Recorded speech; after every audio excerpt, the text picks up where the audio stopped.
আগামীকাল 12ই ডিসেম্বর কল্যাণপুরে শহীদ স্মরণে জনসমাবেশে যোগ দিতে আসছেন রাজ্যের মুখ্যমন্ত্রী ডক্টর মানিক সাহা। মুখ্যমন্ত্রীর শপথকে কেন্দ্র করে ইতিমধ্যে গোটা কল্যাণপুরে নেওয়া হয়েছে কড়া নিরাপত্তা ব্যবস্থা।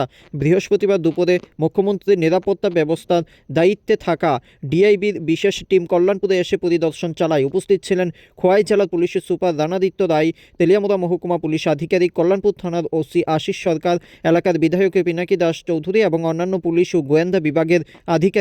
পরিদর্শনকালে মুখ্যমন্ত্রীর আগমন ও সভাস্থলের পুরো রুট ম্যাপ, নিরাপত্তা ঘেরাটোপ, মঞ্চের অবস্থান, দর্শক আসন, জরুরি বহির্গমন পথ ও ট্রাফিক নিয়ন্ত্রণ ব্যবস্থা খতিয়ে দেখেন আধিকারিকরা। বিধায়ক পিনাকি দাস চৌধুরী নিজে উপস্থিত থেকে জেলা পুলিশের সুপার ও নিরাপত্তা আধিকারিকদের সঙ্গে আলোচনা করেন এবং সকল প্রস্তুতি যথাযথভাবে সম্পন্ন করার আহ্বান জানান।